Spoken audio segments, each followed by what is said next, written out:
Hello, everybody. This is the Supporter Hashtag Creatives podcast.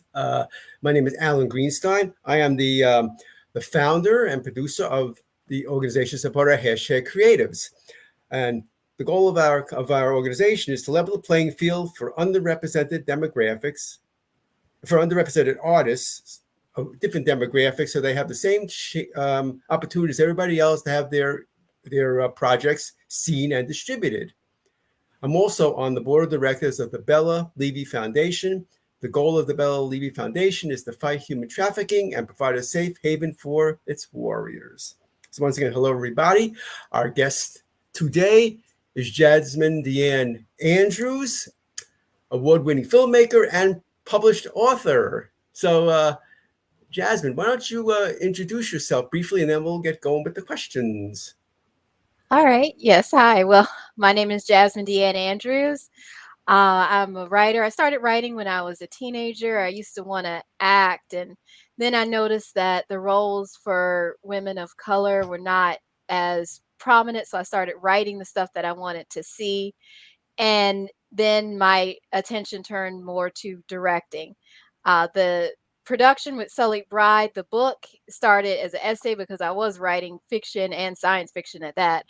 But I started to focus on women's issues and different things about how women were treated in religious environments. And I just was reading the source material, noticing that there were things that were not true that were being presented. So I just wrote an essay. It branched out into this book.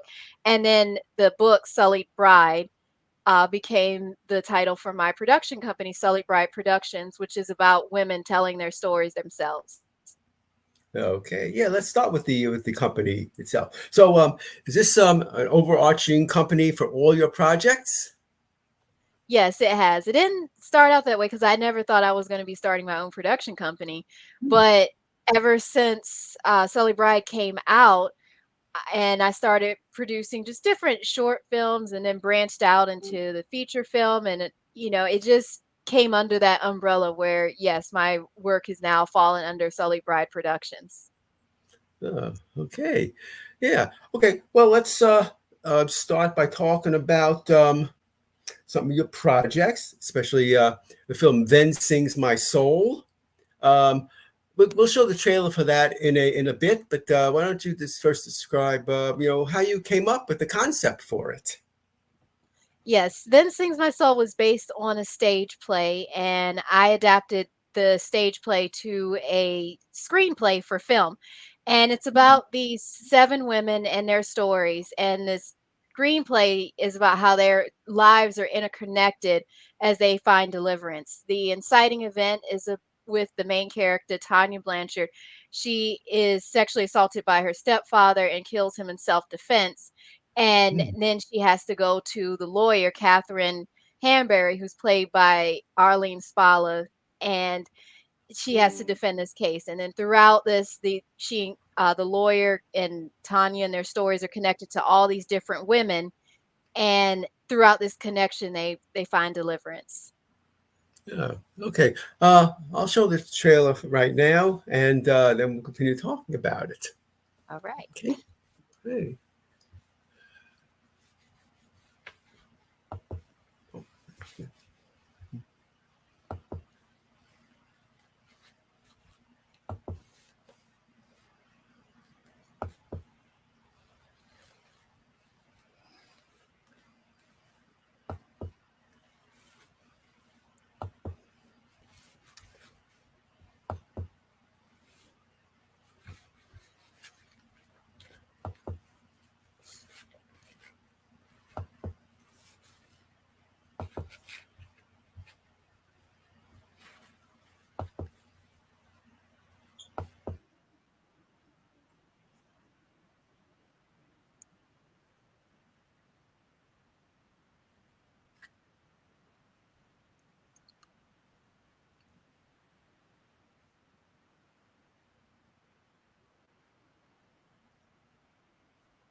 It looks like I didn't do it quite right, so I'm going to start it again. All right.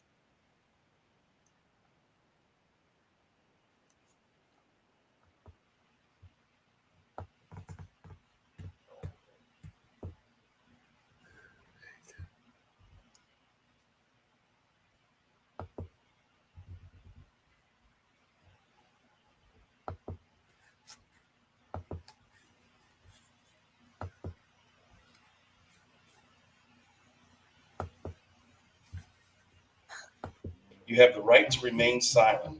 Anything you say can and will be used against you in the court of law. You have the right to an attorney. If you cannot afford one, one will be provided for you. What's this?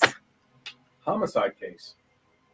18-year-old girl stabs her stepfather to death. She claims it was self-defense following the sexual assault. Miss Tanya, why do you want me to defend you? It's either you or a public defender.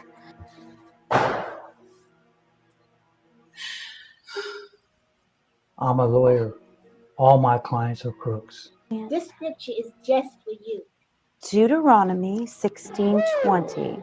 Follow justice and justice alone. Justice is a ministry. Well, does it help to get the devil praying for you? Look, Jesus ate with tax collectors and prostitutes, and he heard the sinners pray. You know, we've all heard the scripture from Ephesians 5:22.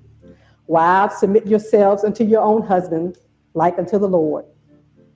But what most people don't know is that the word submit was added when the scriptures were translated into English. And submit was never in the original Greek manuscript. As women, we must eradicate the concept of submission from our thinking and stand firm on being the bride of the Messiah. But in order to do that, we have to be educated in our rights, both biblically and legally, receiving the healing that can only come from turning to his son. We all will let our voices be heard. Then sings my soul.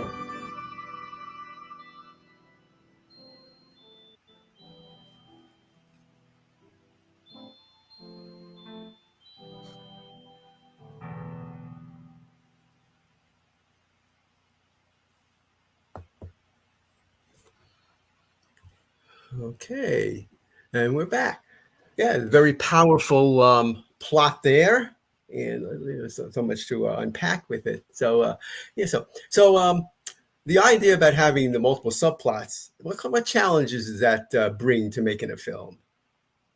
It was the challenge was about how to fit these stories together, because in the way it was outlined in the stage play, it was monologuing and songs. And so to take those monologues and have these stories that seem like have nothing to do with each other and then put them together, because really domestic violence affects everyone, but people might not be aware of how much it affects you or affects people that you are interacting with. So that was the big challenge. And it was also, though, a lot of fun, though, with working with the cast and having the ensemble together, because it didn't put the weight of carrying the story on one person. Everybody had their different stories within the story. And it was just a really kind of fun way of like working with so many talented people. Yeah, right. So how did you find the actors to work in this film?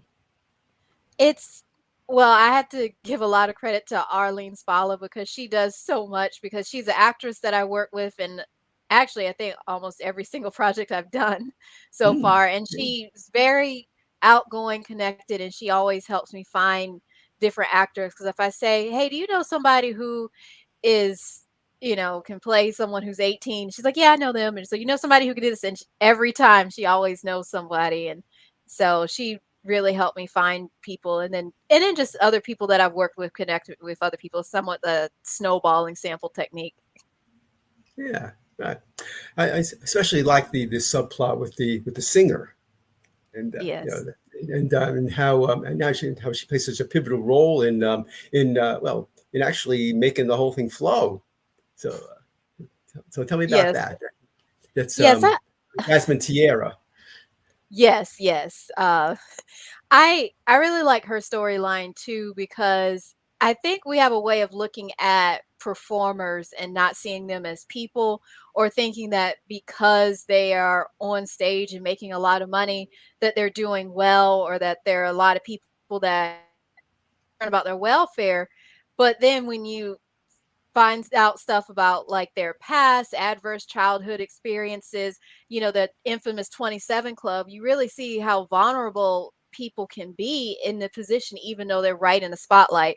And so, even though like you might not know a performer personally, like the impact of their work affects you personally. And I always think about them as a person vulnerably, like how you would hope that somebody would be there for them, in a struggle, because they do have them. So I really like developing that character. I like her storyline about, you know, this battle between who she presents herself as in front of the public and versus who she really is, and then coming to ultimate deliverance from that false identity. Yeah, definitely. Well, that's probably a common theme through a lot of entertainers. They have to put on a Yes. face when they're out in public. So makes Yes, sense. Yeah, definitely. yeah, right. And let's see. Oh, I lost my train of thought. Yeah.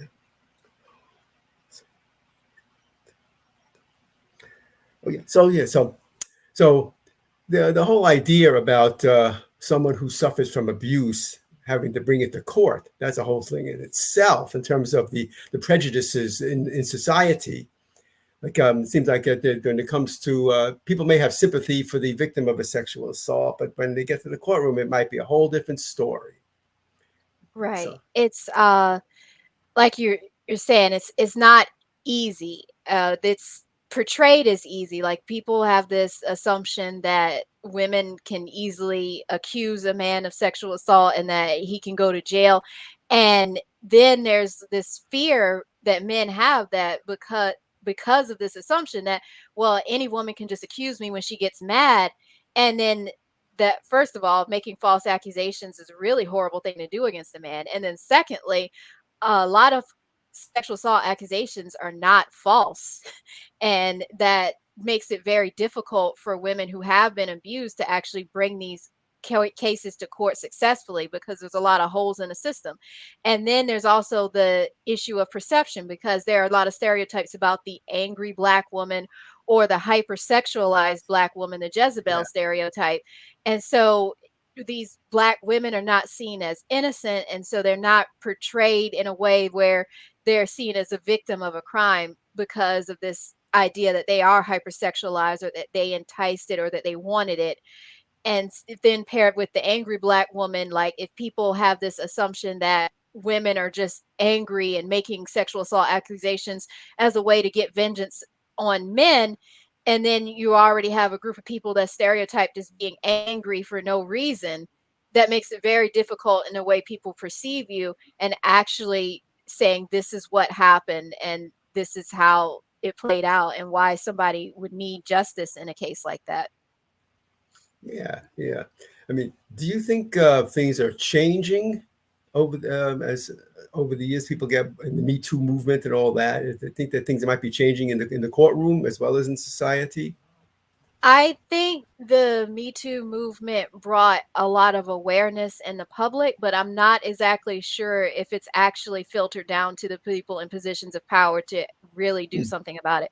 I hope that it would, but uh, just with my experience in the court system and dealing with lawyers, it has not necessarily been positive in how the legal system is treat people. So it's a lot of work to do. And it starts with every person, every individual being aware of what the reality of a situation is for a sexual assault victim, and also working to hold these systems accountable. Yeah, yeah, and once again, the church plays an important role in this film. But we also see that even people who are members of the church are not perfect. They have their own problems. So I Yes. enjoy that you portray them in that way. Yes. Yes. So it's a lot of women in church or even pastors' wives are experiencing domestic violence. And on top of that, there's this idea from the scriptures that says that women are supposed to submit.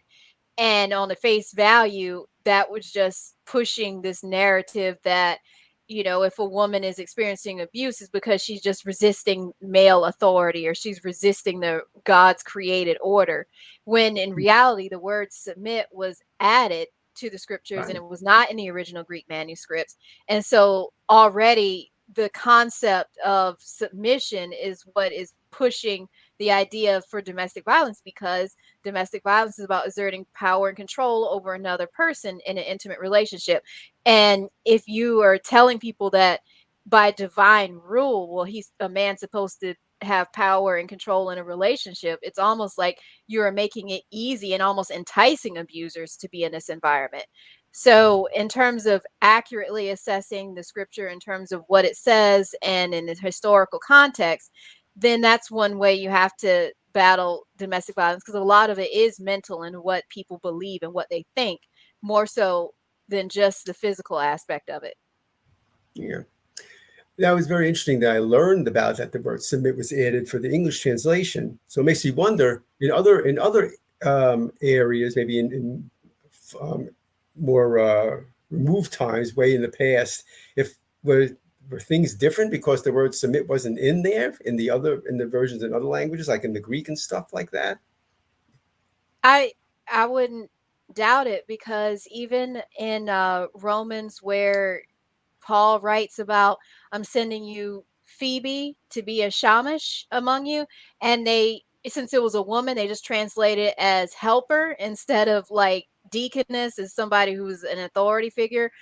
And so people have a lot of assumptions about Paul hating women, and it actually wasn't true, because it's a lot of translation issues. It's just like the way the word Easter got slipped into the King James version of the Bible, when really no one was celebrating Easter until Constantine like combined the pagan traditions with the way where really they were celebrating Passover. And so it's a lot of errors that have made it into biblical translations that need to be corrected.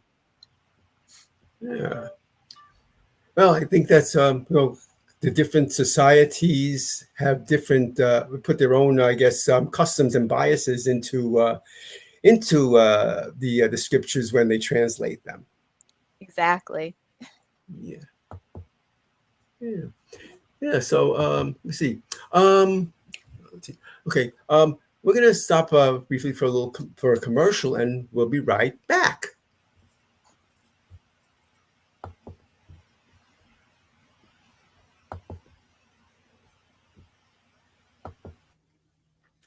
I'm Alan Greenstein, founder and producer at Support Our Hashtag Creatives. At Support Our Hashtag Creatives, I offer a number of services to support those developing a project. Check out the services tab of my website at supportourcreatives.com. If you are interested, please use the contact tab on my website or email me directly at alan@supportourcreatives.com. Okay, we're back. Yeah. Yeah. So, was it possible that the verdict could have gone either way? You just really weren't sure because of the conflict between the way the court might be treating people versus what the jury might think. Who knows? So so I thought that was really interesting, and how I really wasn't going to be really sure how it was going to turn out. Right. And that's the funny thing about the law. It's not always about the truth, it's about what you can prove. And that's what Tom Cruise said in A Few Good Men. And even though you would like the legal system to be based off of just finding justice and right and wrong, and actually being able to prove your case, a lot of times the legal system works somewhat like a stage performer, and then the lawyer that puts on the best performance and shares the best narrative is the one who wins. And so the audience sees what happened, but then in a way it's portrayed through going through the police and then going to the lawyers in this trial. You see how the truth can be somewhat manipulated or just treated with contempt almost, as opposed to like actually showing what happened in somebody's narrative and how they portray it. Okay. Well, and then just in general, I think how all the plots ended up coming together at the end as the verdict was about to be announced. Because even though there were different subplots, everybody was really suffering from the same thing. So Yes. it was important that everybody be there in the courtroom when the verdict was given. Yes. Yeah, definitely.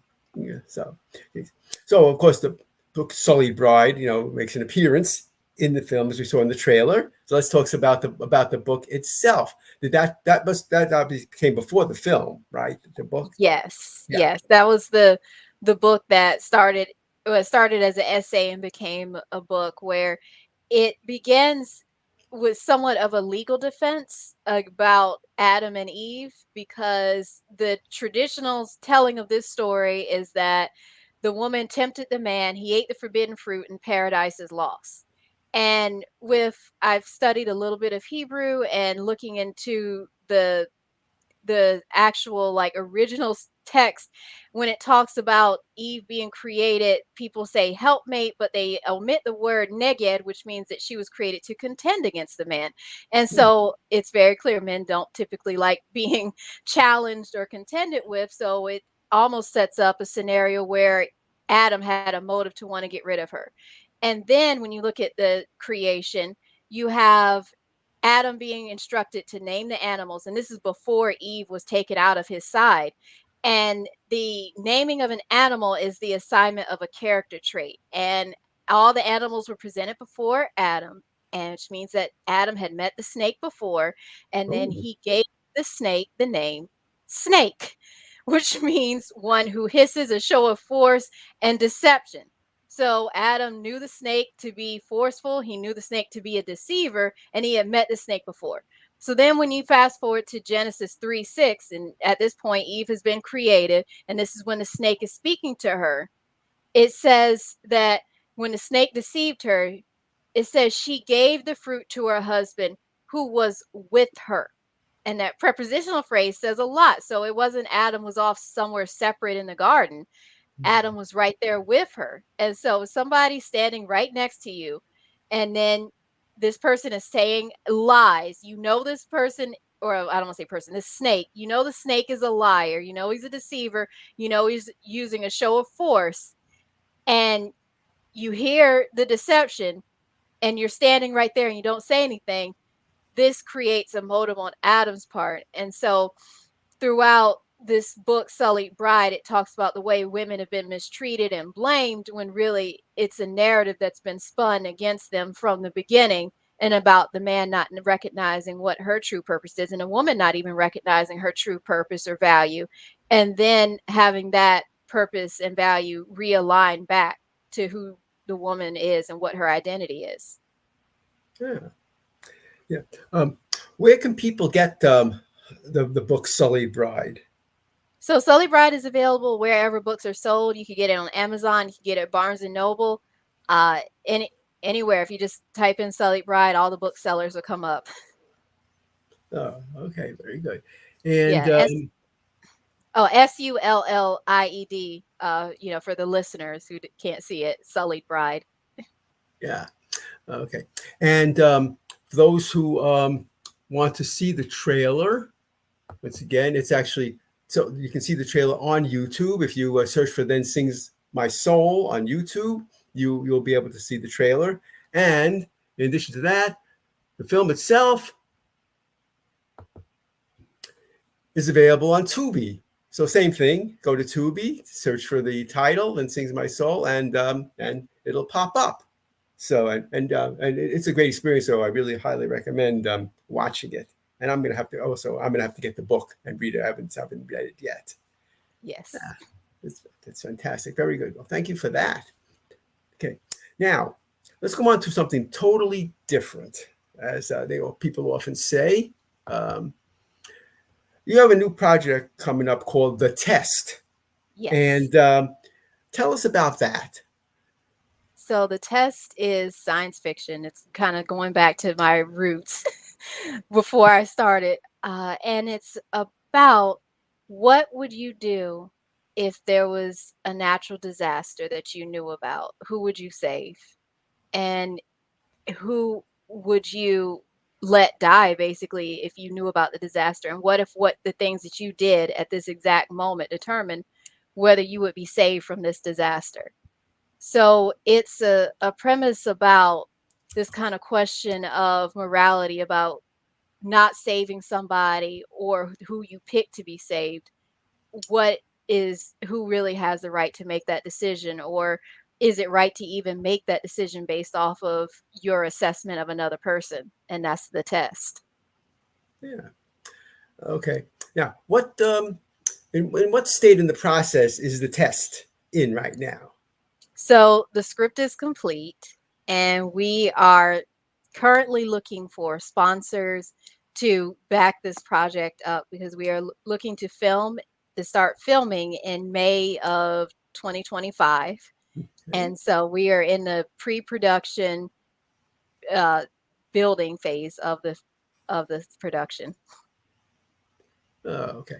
So what are your plans for getting the word out there? How do you plan to attract sponsors? Well, my plan is mostly just to go and just seek them out, tell them about the story, tell them it's a really powerful script. It's something that is very unique, because it's not like something that you've seen before. And I think we're audiences are kind of tired of seeing the same things that they've been seeing over and over again, the same hero narratives, and it's like we need something different. And I think something that speaks to this generation, because this generation has experienced a lot of crisis, a lot of disasters, and it's affected the way we interact and socialize with each other. And I think this story is something that will resonate with viewers. Okay. Okay. For people who are interested in getting involved, how should people contact you? Yes, if you're interested in being a sponsor or getting involved in the project, you may email me at sulliedbride@gmail.com. So that's SULLIED bride, BRIDE @gmail.com. Yeah. Sulliedbride@gmail.com. Contact Yeah. me Yeah. Is and this just oh, sorry. get a place in the production and get in early, because it's gonna be a lot of people that's interested in this project already. That's great. That's great to hear. Yeah.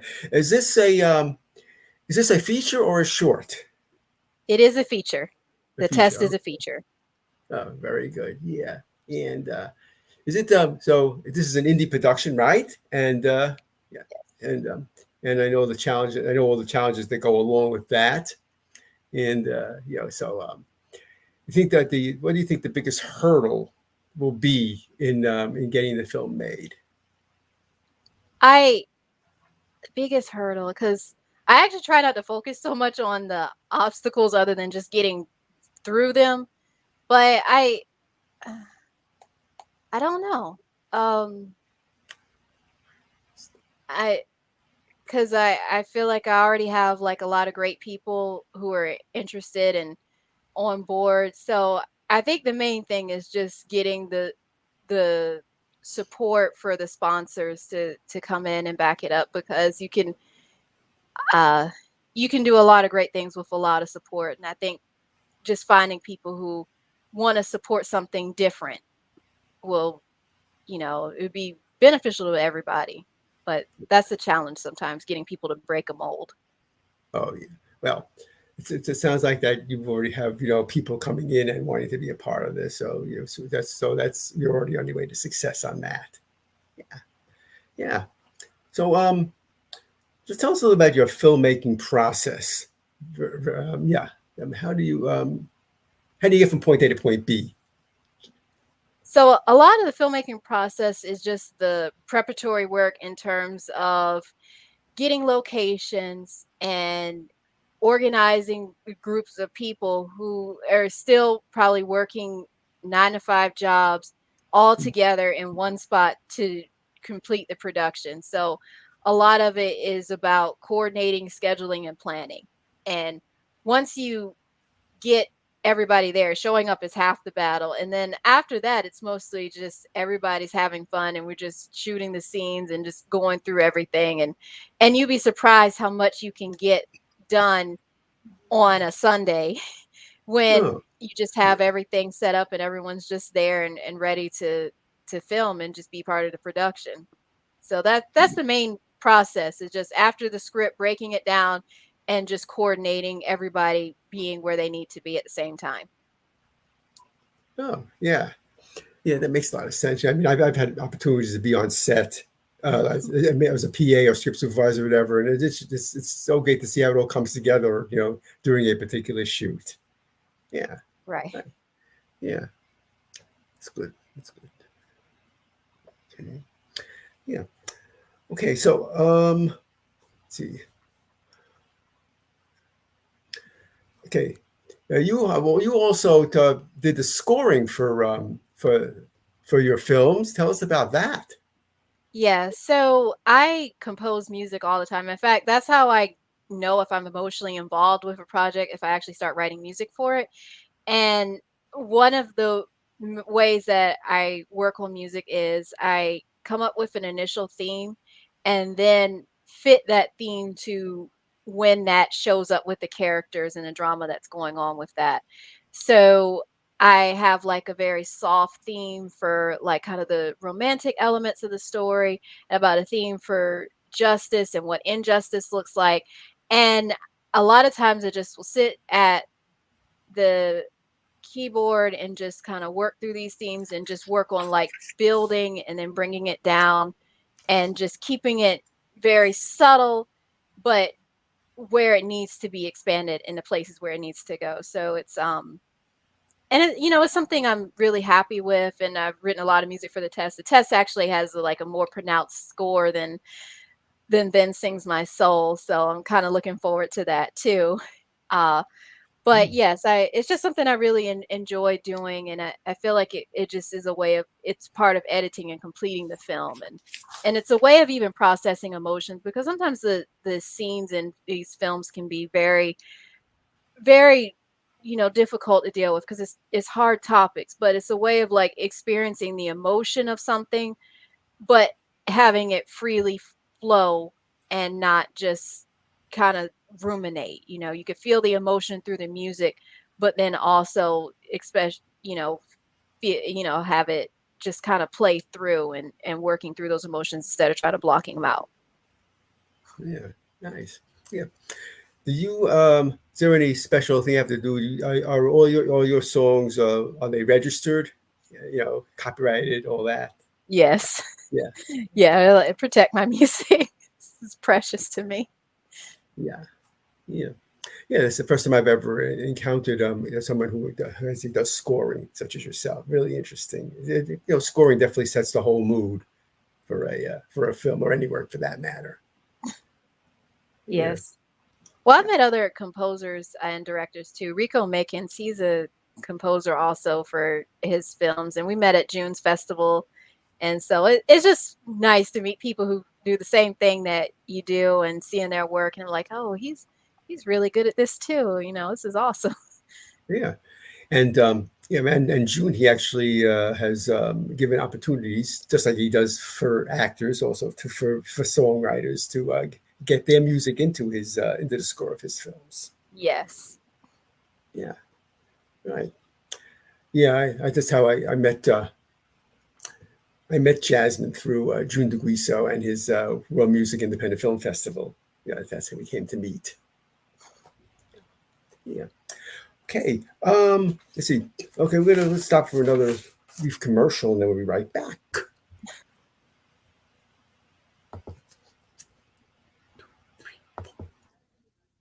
I'm Alan Greenstein, founder and producer at Supporter Hashtag Creatives. If you make something, albeit make a movie, start a business, write a book, make a physical product, run a nonprofit, promote people, are a songwriter, etc., you too are a creative, and I would love to have you be a guest on the Supporter Hashtag Creatives podcast. If you want to be featured on this podcast, please use the contact tab on my website at supportatcreatives.com, or email me directly at alan@supportourcreatives.com.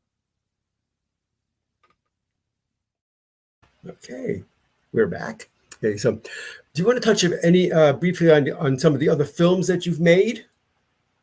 So sure, like my first film, The Curse of Eve, I won for Best Director at June's Festival. After The Curse of Eve, we did Natalie's Abortion, which is about a married woman that's sexually assaulted, and then they have to deal with the aftermath of this unwanted pregnancy. And it's mostly about the stories. It's not political, as though people try to make it a political issue. It's mostly about the personal trauma of the situation and how people respond. And those, those films are really part of this whole creative process, and just telling these stories, because it's just stuff people don't necessarily want to talk about. But I feel like each story, The Curse of Eve, is about the abuse that can happen within a marriage. Natalie's Abortion is about the abuse that can happen socially, and then Sings My Soul is about abuse and dealing with it through the legal system. So I kind of feel like it's almost like a trilogy of not necessarily directly related stories, but just a trilogy of these issues and how they play out in different aspects of society. Yeah. Okay. Very good. Very good. Yeah. So do you have any closing thoughts? Closing thoughts. I would just like to say that anybody, if you are experiencing any difficulties in life, it doesn't have to be as extreme as domestic violence, but just to, focus on what you want and focus on getting through it, and it's all right if you feel grief. It's all right if you're not like the happiest person in the world, but just keep pressing forward and don't give up. That's the main thing, that just to be encouraged and know that there is support, that you can be loved, and that you don't have to be defined by past experiences. So that would be my closing thoughts. Okay. Thank you for that. Yeah. So once again, the best way for people to get in touch with you? Sullied Bride at gmail.com. SULLIED Bride BRIDE at gmail.com. Yeah. So remember that. And don't forget to you can watch Then Sings My Soul, available on Tubi. Yes, So it's please, available on please Amazon watch it. Prime also. Oh, and on Amazon Prime. Okay, very Yes. good. Yeah. So make sure you check that out. Oh, and it's on DVD too. I'm sorry. Oh, It came out on DVD. So yes, you could order you could order from Walmart website. It's expanding. It's just, if you type in Then Sings My Soul DVD, you're going to see two options. One of them is a musical from the song, and then the other is the film, and you'll recognize it by the cover, from the narrative film. But yes, Then Sings My Soul is available on DVD also. yeah. Well, that seems to be very unusual these days when you can get a physical DVD on something anymore. I know. I just rushed right out and bought one because I was like, wow, the DVD, physical copy. Yeah. Right. Yeah. Yeah. Oh, that's very good. Good to know. Also, so as I said, you can just say go to Walmart, order it there and other places. Fantastic. Well, I'd like to thank you for being here tonight, and it's been great having you, Jasmine Deanne Andrews, and everybody, please check out her work. And with that, I'm going to say good night, everybody, and make sure to tune in to our subsequent show. Thanks for having me. Yeah. Okay. Here's a message about Crystal Starnes, advocate for victims, and podcaster.